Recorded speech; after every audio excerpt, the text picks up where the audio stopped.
The VCPL Special Collections Department presents Every Body Has a Story in cooperation with the 2025 NEA Big Read program. This year's selection is Sitting Pretty by Rebecca Tausig, a memoir of a disabled woman and her daily life in a wheelchair. Tausig wrote the memoir as a means of providing a better understanding and appreciation of the struggles of those with disabilities. Likewise, these oral histories provide insight into the lives of Wabash Valley residents who also face challenges from various disabilities. My name is Sean Isley, and I am interviewing Danny Wayne. Welcome, Danny. Thank you very much, Sean. By the way, the book we're talking about, Sitting Pretty, she reads the audio version of the book and does an excellent job with that. So if you have a chance, if you're hearing Sean and I talk, take a listen to her because sometimes words mean something a little different when the person that wrote it is presenting it, Sean. Well, thank you, Danny. Could you introduce yourself and where Sure. were you born? Are you from Terre Haute, and how long have you lived here? Thank you, Sean. I actually grew up in Kentucky. Owensboro, Kentucky is my original home. Lived there through my 10th grade of high school, and then was introduced to the Kentucky School for the Blind at the time. That was the title of the school.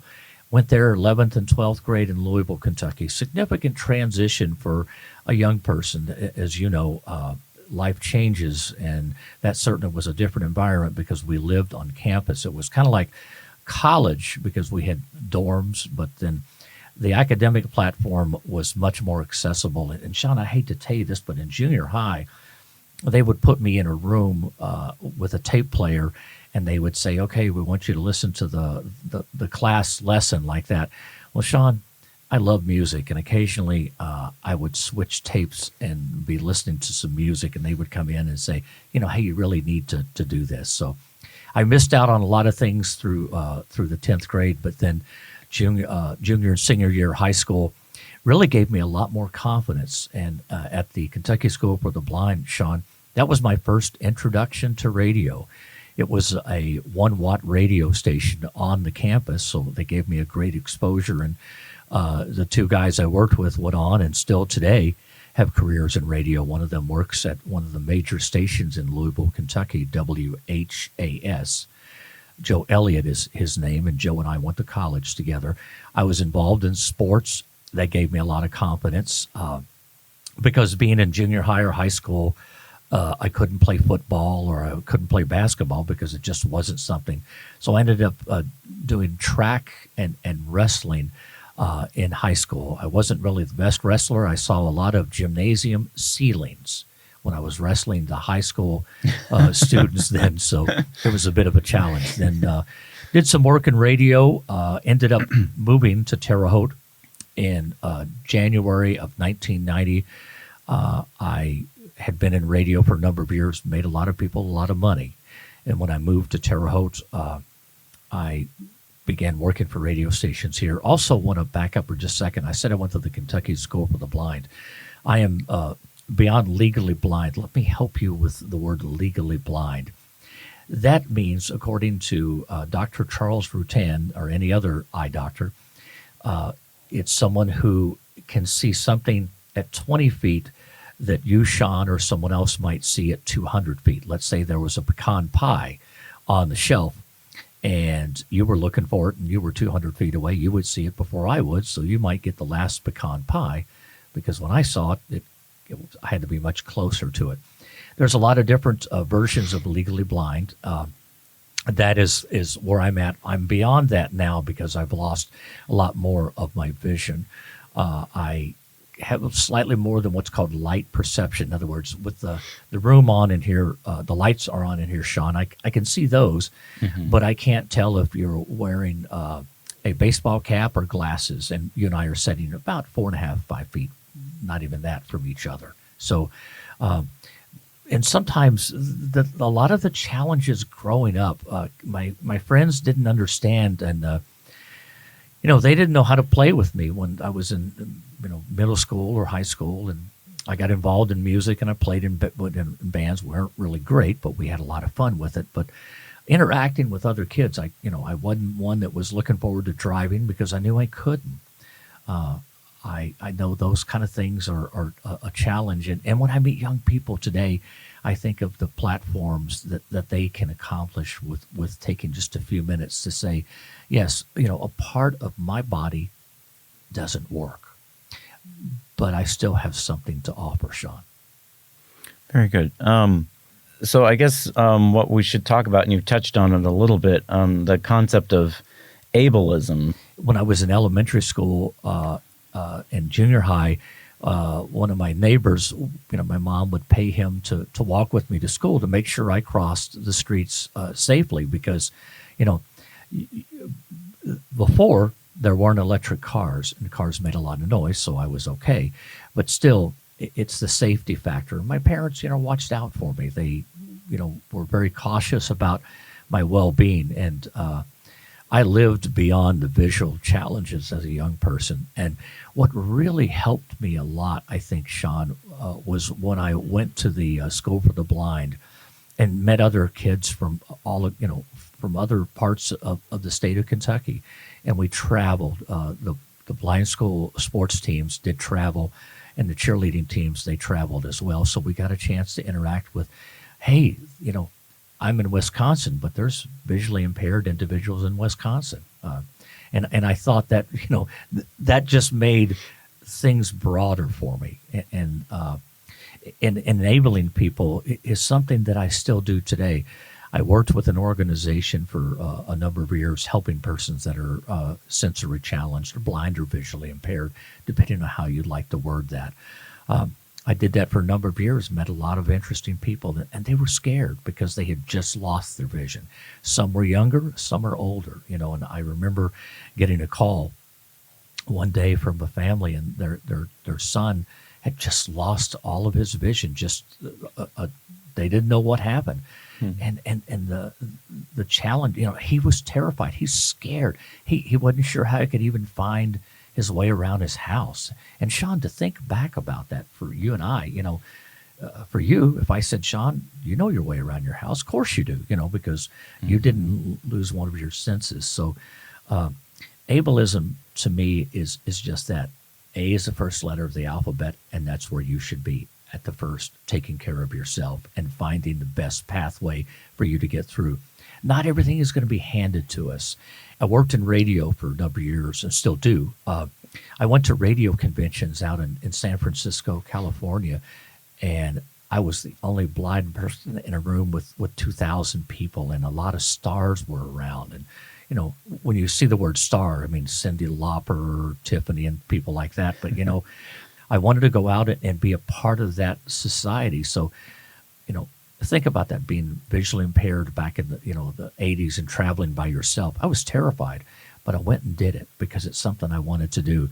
And if there's anybody who's listening to our conversation today, Sean, I hope they can take this away, that A in ableism, A is the first letter, and A is you. You are the first letter. You're the one that can decide how and what you want to do to make your life better, and maybe the lives around other people better as well. When I was in school, everybody talked about, well, what do you want to do when you get older? And radio was my passion. I realized there was other pathways to go besides that, and that was something that I truly enjoyed doing.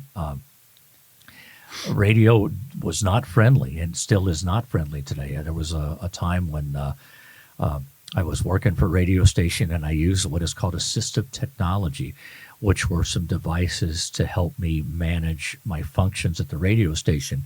Well, there was an issue with the computer one day, and my direct boss was frustrated, and he said, it's probably your program that's causing this issue. I knew it wasn't, but how did I advocate at that time? So I had to simply say, I've researched this. I don't think that's the problem.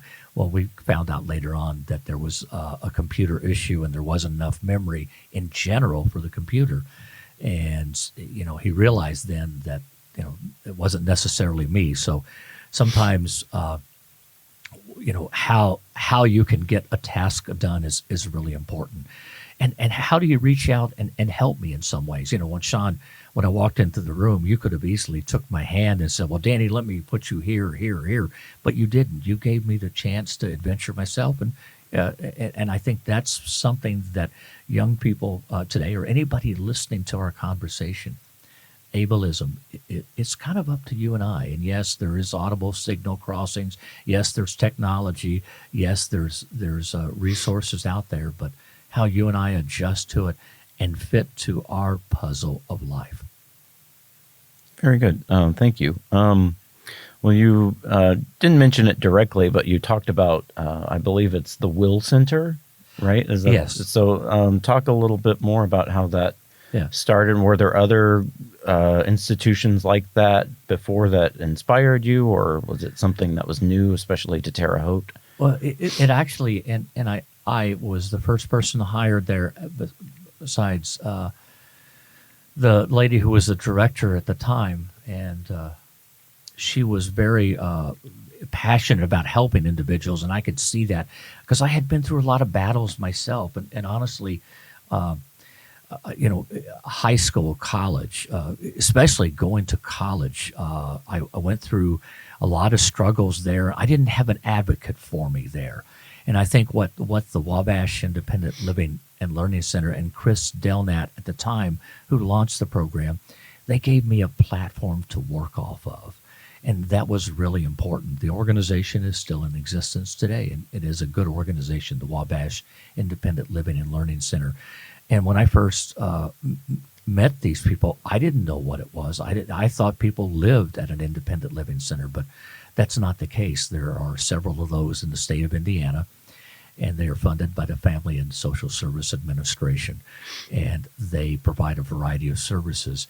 My path was helping people that are blind and visually impaired, because statistically I knew there was a lot of people that could be helped in a lot of different ways. And I once I grasped the concept of independent living, that really gave me a strong platform to do some things. And one of the things that we did is we advocated, and for a number of years, and several people involved at the Will Center and myself, and we got what are called audible signal crossings for downtown Terre Haute. One of my reasons for advocating for that was because I knew that a new convention center was coming to downtown Terre Haute. And what that meant was a peacock of people would be coming in. And by that, I mean individuals with limited mobility, and individuals that were, normal, I guess, in some sense you could call it. But these audible signal crossings were kind of something I was really advocate and strong about. And the mayor at the time was very, very supportive, and he came to our advocacy efforts each time we did an event called National White Cane Day, which is the 15th of October each year. And he came and he saw the passion there, because I had a number of people that came that wanted this supportive process. And what it is, it's in downtown Terre Haute, and it's audible signals to let you know the flow of the traffic. Now, you can use your ears, but sometimes having a second bit of reinforcement is tremendous. And I thank the city of Terre Haute and the street department. They're getting there. They're not all the way there yet. And I hope that the current mayor takes this platform, and we plan to reach out to him for more expansion of this. But that's just one of the examples. Accessible playgrounds. I worked for many years with the folks from Dimmock Park back in the 90s to make, or back in the 2000s, to make the playground at Dimmock Park accessible. And there was a lot of different people who got involved in that and realized that that's something, a young person who has limited mobility can still go out in the sunshine and play. And that's the type of thing that I think is really, really important. And the Will Center was a platform for a number of years that I worked with that. But now I'm in a different genre, so I'm doing some things a little bit different than that now. Okay. Yeah, I know that you have tools. I don't know if you call them machines for vision impaired. How about assistive technology? Assistive technology. Sean, can we do that? We can do that. Yeah. And a perfect example of that, there's an organization in Indiana called Easter Seals Crossroads, and I'm on the board for that organization. And they have a grant program called INDATA, INDATA. And I'm going to give you a website. If you're listening to this, I encourage you to visit eastersealstech.com. They are a wonderful introduction to a variety of assistive technology. I've used a variety of assistive technology in my radio career. I've used what's called a video magnifier. If you picture maybe a 19-inch television screen, Sean, with a camera just below it, and I would put my information I wanted to read under that, and then I would look at the computer monitor, and I could read the information. It was for my live radio shows or when I would record commercials, because I couldn't remember, the 30 or 60 seconds of radio content that was to be in the commercial. So I would look at that, and then I would record a little bit of it, and then stop and then record a little more. So that was something that I had, and I've lost more of my vision, so I've had to transition to a second partner. It's called a screen reader, and there's a couple of different options for that.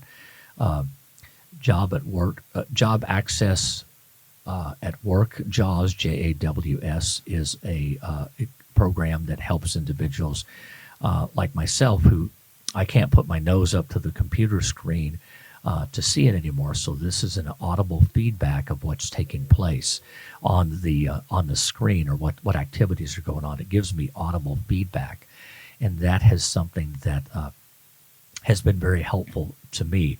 What my challenge was with the radio stations is that they went to a touch screen system in the radio station, and if I leaned my nose up there, I would set off the next item, and the program person at that time, or my direct at the time, said, we can't do this. So we had to come up with another solution, and Ken Myers was an engineer for the radio stations in Terre Haute, Indiana, and he said, Danny, let's try this. He took a piece of plexiglass, and he measured the places where you would touch on the screen, and he drilled holes. And then we would just mount that on the front of the computer monitor, and I could use the touch screen just like anybody else could. $30 modification. So those type of things are out there, but sometimes, as I mentioned, the Easter Seals folks have some other resources.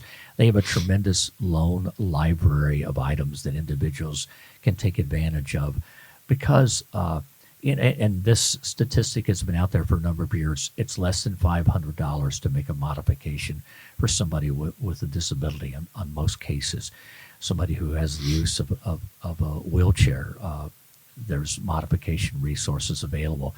And, the keyboards, if someone maybe has had a stroke and limited mobility of their arms or hands, there's support systems. I'm kind of holding my hands apart, and they're setting on this little support system where I can still type, but my hands don't shake as much if I'm somebody who has the tremors and the challenges like that. So, and Rose Holman Institute of Technology, I've been out to a couple of their fairs, and I see some things that they've been working on, and I've had many, many conversations with their students over items over the last 15 years of how to make things more accessible to individuals.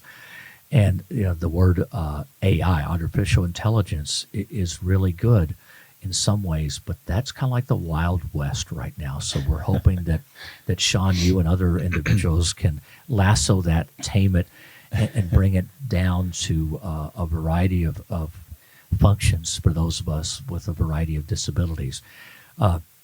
As you know now, hearing aids are over the counter now.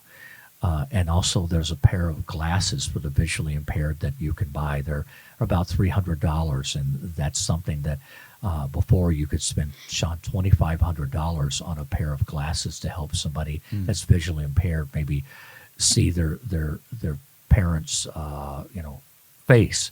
And I remember the first time I saw my own face, and Sean, this is kind of funny. I'm quite a bit older, but I was at the Will Center one day, and we had a 10X makeup mirror there, and I was kind of playing around with it, and I flipped it over, and I saw my face for the first time, Sean. And that, to somebody listening to this right now, they maybe don't think about that, but somebody who has sensitive or limited vision, that's I remember that being a great experience.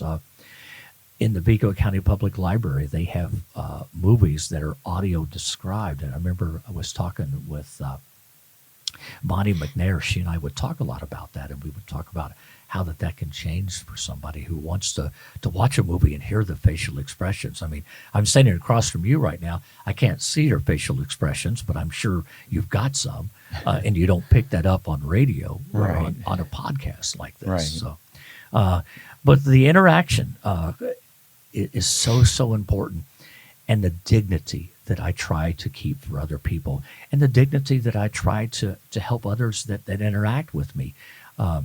I remember one day I was at the library, and I was walking toward the door. It was open, but I didn't know it was open. And I walked into it, and the young lady that was there with me, she felt really bad about it. But I made a joke to make her comfortable with it. I said, "That's okay. I used to be a doorman. I walk into doors all the time." So she was much more comfortable.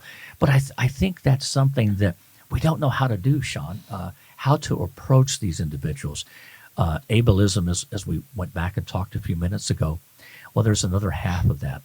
Give me my room, give me my space, and let me grow with you, so we both can continue on in this process. And if you read the book, Sitting Pretty, you'll clearly see some things she has to say about that. Okay. So we've touched on it a lot, but accessibility has changed a lot in the course of your lifetime. You mentioned the street signals. So it's some of those things. It sounds like they're pretty recent development. They're getting just better. to expand on that a little bit. Tell us a little more. Yeah, and they're getting better at that. There's more, and the systems that were put in here, they researched quite a bit, and but technology is constantly changing. I'm sitting here just glancing over and reaching over and picking up an iPhone. Mm-hmm. And the iPhone and the smartphones are just that. They're very, very smart, and they're constantly improving the capability of these tools. And I'm almost jealous for somebody who's and this is going to be a very odd statement somebody listens to. I'm jealous that somebody who's blind now or has lost their vision now, they have much more tools to help them stay independent. Anything from a small device to hang over the rim of a cup to let you know your coffee is just about to the top of the cup. It's a sensory device, and I've been doing a lot more with kitchen appliances, or kitchen area, and I was afraid of the stove for a number of years. Not afraid to clean it, but I'm afraid to use it because I just, the confidence level. Well, they've come out with something now, and it escapes me right this second, but it's a tabletop type of platform, convection. It's a convection oven because the top of the oven, you can touch it and it won't burn your hand, but it is, when you set a pan on it, it's hot. And to see something like that, because for a lot of years, and I can tell you right now, the parents of a young person are terrified that their son or daughter is going to be cooking something on the stove because they'll burn the house down. Yeah. And those are type things, but food is really important to all of us. And of course, simple things like a glove that I can reach into the oven and pick up whatever is in the oven at 425 degrees. With this mitt, I can pick it up, set it on top, let it cool. And they've got a little small piece of rubber that is on the front of the rack in case you bump it with your hand, and it won't burn you. But that's a very inexpensive way to do that. There's talking clocks. There's atomic clocks that constantly have the time always changing. You know what the biggest challenge, Sean, is these items are expensive sometimes. I talked about a video magnifier. That can be anywhere from $1,000 to $3,500 for something like that. It's expensive to be blind or a person with low vision, Sean. So you also mentioned there were some technologies that in the radio industry that they had tried to implement, like the touch screen. So sometimes it seems like it's 3 steps forward and 2 steps back. Yes. So, yeah. And the way that a screen reader works is, and you being a technology guy, Sean, you have to use a sound card. And the radio stations, the sound card was driving the commercials and the music. So there's a conflict there. So we had to come up with a different way to solve that problem. And we haven't talked about Braille, Sean. I'd like to talk about that for a couple of minutes. Sure. Talk about that as much as you would like. And Braille is something, Louis Braille was the person that invented Braille. He was in his mid-teens. He was a young guy, and he developed it as a Morse code type. That was kind of the beginning of it. And then, Braille has been around for more than 220 years, and it'll still be here for another number of years. Now, the technology is changing. Common places that you'll find Braille is on an elevator. It will be also on maybe a room number in a hotel, that type of thing. And Braille is something that you honestly have to do every day to keep your skill set with that. And somebody who is diabetic, the biggest challenge for them is sensitivity in their fingers. I'm holding my hands up like radio or podcast, you can see that. But Braille is a combination of 6 letters, and it has a true meaning to it. And if I remember the first time I saw a Braille encyclopedia, Sean, it took up probably an entire wall of this room for just one, for the encyclopedia, because it was so much paper was used for that. But there's and Braille is not one of my strengths. I know the uncontracted Braille, which is basic letters, but contracted Braille is more in depth, and it's kind of like Morse code, I guess you could say. But that's something that is. I don't think it's a lost art. I think it's a redirected art that individuals use.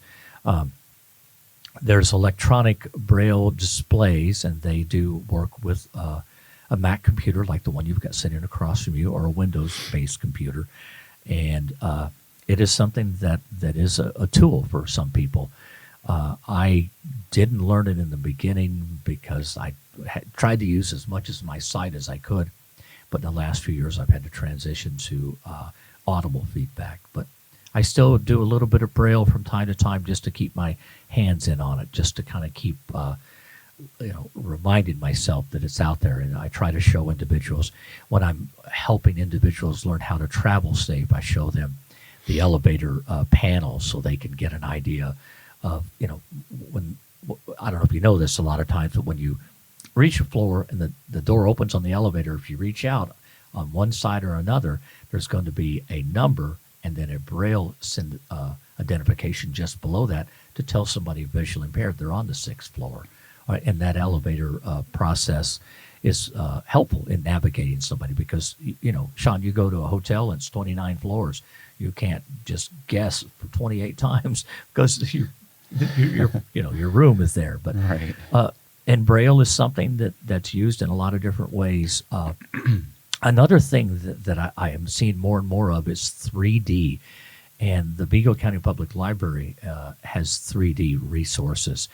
And there are ways to do 3D mapping of things. And I think that's something that's coming about. And I've been to a few blind schools around the country, and sometimes I've been there and just didn't think about it at the time, but one of the schools had an area where you could feel what a bird looked like, because we can't see it, we hear it, we hear an eagle, and I've heard a few eagles, and I have a friend who does a lot of photography here in the Wabash Valley, Brendan Kearns, and thanks to him, I've seen close-up pictures of an eagle by his top-notch photography. So, but I've gone off on a different tangent here, so let's reel it back in, Sean. That's okay. Yeah. Let's just talk about you a little bit. Outside of the fact of your blindness, what are things that I know you love radio, obviously, but what other types of things do you enjoy? I read a lot of audiobooks, and I remember having, I love libraries. I truly, and I'm not just saying that because I'm sitting in a recording studio in a library, but Sean, I would go to libraries 2 or 3 times a week to help me prepare for my radio shows. There is a book that's out there called The First Book of First Facts. Well, I read that book every week, and I would write down little notes in there so I could use them on my radio shows. But I love to read. I've entertained I have my wife owns an entertainment company we go out and DJ events, and we do some fundraisers too as well to give back to the community, but I still love doing that. But Sean, I miss that facial interaction with a bride and a groom, where they're on the dance floor and it's their first dance, and I've talked to them in advance and I'm playing the song and they've told me the story. I can't see the emotion on their faces, but I wonder about that sometimes. And I think that's something that, and I had a lot of trouble at making eye contact with individuals, Sean, and I struggled with that for a lot of years because I was really conscious. My eyes don't look right. And Sean, I remember I was at a restaurant one day, and I was talking to a gentleman about business, and there was a little girl that was sitting across from us, and I don't know how she saw, but she said, "Mommy, look at that man's eyes. He's a monster." Sean, I felt like I was 1 inch tall. That really affected me, and I was like, "Oh, what do you say? What do you say to a parent like that?" So, as society is today, there are labels, but then we've got to remember we're people just like you are. Part of our body doesn't work, and that's something I hope to bring to individuals as I talk to groups, as I talk to individuals or communities, as I go out and share the passion that I have about life and helping individuals, interviewing people about their small business. There's a lot of entrepreneurs in the Wabash Valley, but there's a lot of entrepreneurs all over the country that carry a different platform. Some of them have limited mobility. Some of them have limited vision. Some of them, and I have to be careful with how to say this because the deaf community, they're sensitive about how they're approached. If you talk to somebody who is hearing impaired, they have a different platform than other persons with disabilities. But the technology is there and getting better every day. So if you're a young person listening to this today, you're carrying the assistive technology torch for tomorrow. And I hope you can carry it strong. This has been a great opportunity for me, and I hope, every month is Disability Awareness Month, and Sitting Pretty is just one platform to carry on. So let's dive in. Okay. All right. Thank you so much.